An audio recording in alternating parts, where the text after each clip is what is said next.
Beginners మీకు ఆనకాయతో పప్పుచారు చేయడం రావట్లేదా? ఆనకాయ అంటే ఏంటి అనుకుంటున్నారా? అదేనండి బాబు సొరకాయ. మా సైడ్ అయితే మేము ఆనపకాయ అంటాము. ఇంగ్లీష్‌లో బాటిల్ గార్డ్ అంటారు. సోదంతా మాకెందుకు తల్లో అనుకుంటున్నారు కదా! సర్లేండి. ముందుగా పప్పు అయితే నానబెట్టుకొని స్టవ్ మీద పెట్టేసి కొంచెం ఆయిల్, పసుపు యాడ్ చేసుకొని ఉడికించుకుందాం. అలాగే చింతపండు కూడా నానబెట్టుకుందాం. ఇక్కడ చారు కోసం నేను ఒక మీడియం సైజ్ ఆనపకాయ, 2 టమాటాలు, పచ్చిమిర్చి, క్యారెట్ ఆప్షనల్. మీ దగ్గర ఉంటే మునక్కాడలు కూడా వేసుకోండి. ఇలా వీడియోలో చూపించినట్టు ఆనపకాయని కొంచెం ఆయిల్ వేసి ఫ్రై చేసుకోండి, సాల్ట్ వేసి. ఇలా చేయడం వల్ల టేస్ట్ అనేది చాలా బాగుంటుంది. ఫ్రై అంటే మరీ ఓవర్ ఫ్రై చేయకండి, జస్ట్ 5 మినిట్స్ ఫ్రై చేసుకుంటే చాలు. నెక్స్ట్ వచ్చేసి ఇప్పుడు మనం చారు కావాల్సిన పోపు పెట్టుకుందాం. ముందుగా పోపు దినుసులు వేసేసుకొని ఆనియన్, క్యారెట్, పచ్చిమిర్చి, ఇంగువ వేసి పోపు పెట్టుకోండి. అలాగే పసుపు కూడా యాడ్ చేయండి. ఇవి కూడా లైట్గా ఫ్రై అయితే చాలు, ఓవర్ ఫ్రై అయితే చేయకండి.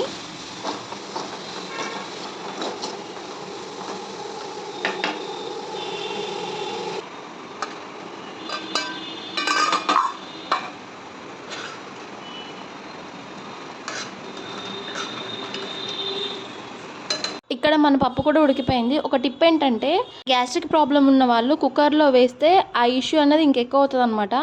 ఇలా గిన్నెలో పప్పు ఉడకబెట్టుకుంటే గ్యాస్ట్రిక్ ప్రాబ్లం అనేది రాదు.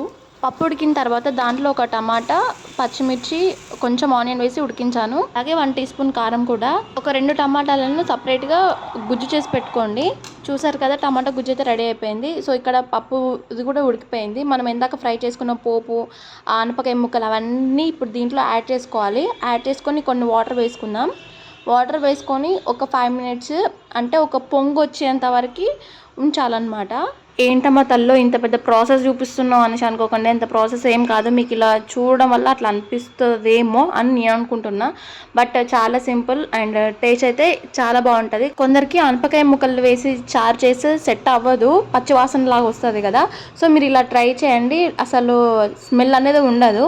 చారు ఒక పొంగు వచ్చింది కదా, ఇప్పుడు చింతపండు జ్యూస్ కూడా యాడ్ చేసుకుందాం. యాడ్ చేసుకున్న తర్వాత ఒక 10 మినిట్స్ సిమ్లో మరిగిస్తే చాలు, చారు అనేది రెడీ అయిపోయినట్టే. మీ దగ్గర కొత్తిమీర ఉంటే కొత్తిమీర కూడా యాడ్ చేసుకోండి. నా దగ్గర లేదు, నేను యాడ్ చేయట్లేదు.